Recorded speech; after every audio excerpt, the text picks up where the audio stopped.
napakatindi ng backlog dahil pinambili ng bakuna yung pera. So ang ending, yung mga infrastructure, inunahan ko na kayo ha. Wala nang higit-bibigyan ng kamera. Inunahan. Pakawalang biyano. O yun, gano'n, na FLR sila, kaya hirap na hirap tayo dyan. Pero gano'n naman, tulong-tulong po tayo, yung simbahan at lahat ng makasaysayang lugar ng naik. Yan talagang alam naman natin na nangangailangan tayo. Thank you. Kung sa'yo you can talk. And then yes, good morning, Senator. Yes, Senator. My question is,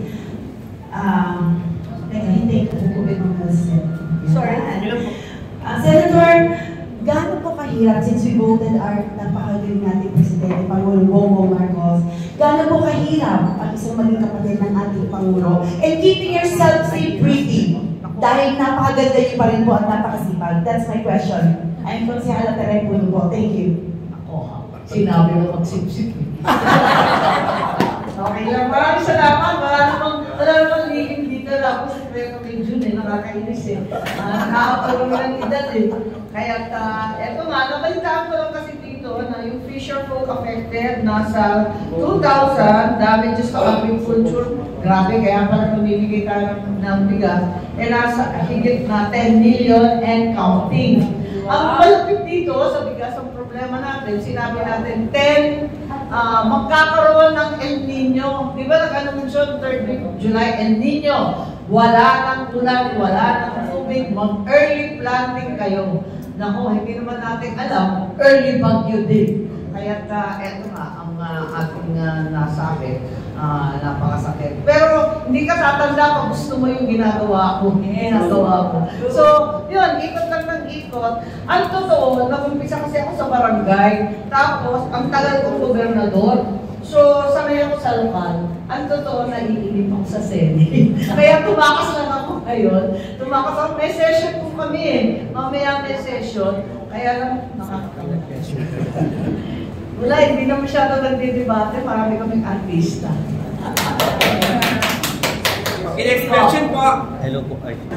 Hello po, Vincent Octavio po ng J1. Reaction lang po, Senator, regarding po dun sa nabanggit kahapon na may ilang mga cadets na nag-aaral sa Beijing, yung mga Pinoy na nag-aaral na military po. Ayan yung reaction niyo po doon. Ano nangyari? Yung mga nag-aaral po na mga cadets po, na yung mga nag-aaral po na military. Ano nangyari?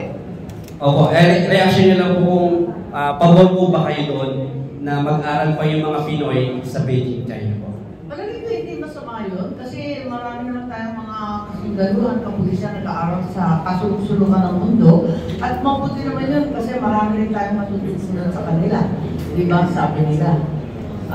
Mabuti naman yun. Sino ba nag-o-object? Marami rin pupunta sa Amerika, marami rin pupunta sa Europa. Maganda yun eh, matututo ka ng maraming bagay katulad ni Jacinta, alam lahat, gano'n. Kahit saan mo itapon, mabubuhay.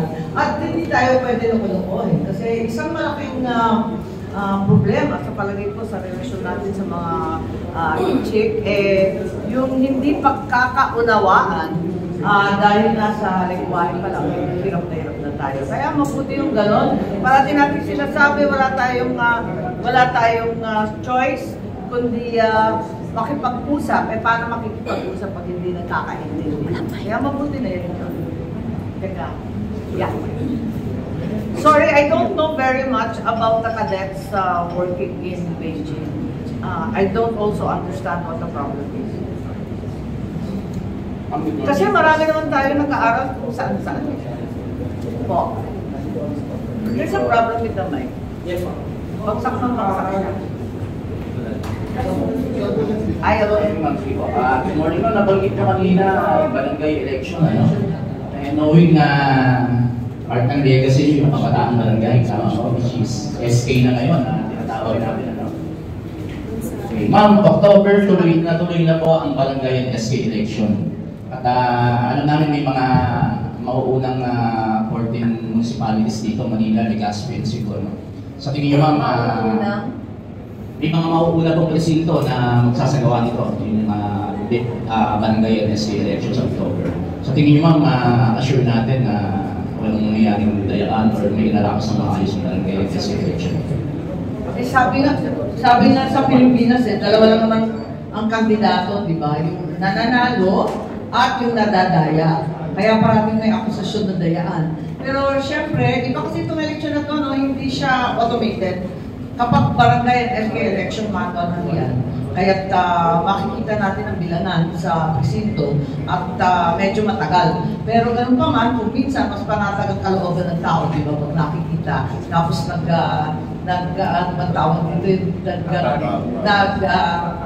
ngayong day, nagtatara yung ating mga teacher. Kaya parang natutuwa tayo pag nanonood ng ganun.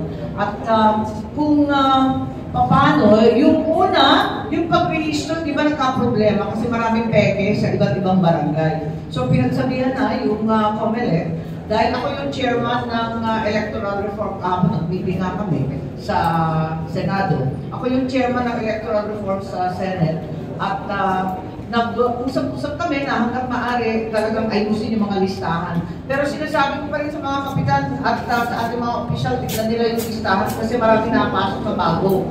So, unawain natin yun at alamin natin na bawal lahat yung mga presinto natin kasi importante yan para hindi magulo at mabilis dahil manual na. Tingin nyo ma'am, ang sinasabi ko sana noon na dalawang bagay, no? Yung una-muna yung barangay, kung maaari habaan na lang yung kanilang term. Dahil wala na kami ginawa sa legislatura, kundi i-extend yung term nila.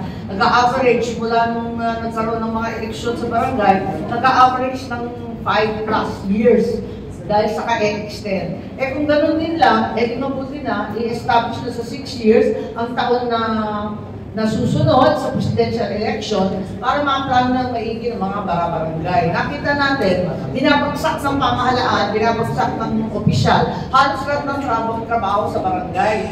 Ang dahil lalo na nung COVID, kawawa naman yung mga kapitan, wala namang ganun kadaming resources, pagkatapos yung iba nakasuhan pa, yung iba naaresto pa. So sa tingin ko, importante talaga na bigyan ng halaga ang barangay at isa pa, yung sa SK naman, parang dapat yata iisa na rin yung kinatawan sa konseho kasi hindi mabubuo yung federasyon at yung council sa barangay level, yung 7 parang hindi na kukumpleto at saka pag extend naman ang extend, overage na, hindi na nandun nag-aaral, wala na rin, trabaho sa ibang lugar, wala masukat sa malayo. So, I think kailangan i-review talaga yung SK. Less than 90 days to go, ma'am. Tingin nyo, gaano tayo kahanda, gaano kahanda ang gobyerno, gaano kahanda ang mga barangay sa election na ito? Palagay ko, handang-handa na sila. They've been waiting since 2019. At last year pa, na-imprenta na yung ibang balota. So I think they're quite ready. Ang problema lang, certain areas, alam natin, there were incidents in Maguindanao, nakakaubusan ng kapitan. Yun ang nakakatakot. Tapos may areas din, katulad ng Negros Oriental, kung saan na pinag-uusapan na ituspon na lamang yung eleksyon. Pero mukhang kakayanin naman daw. So, tingnan natin. Pero yan talaga ang problema. Ngayon pati, ang sama ng panahon, sana bigyan tayo ng konting humpay para matuloy yung eleksyon.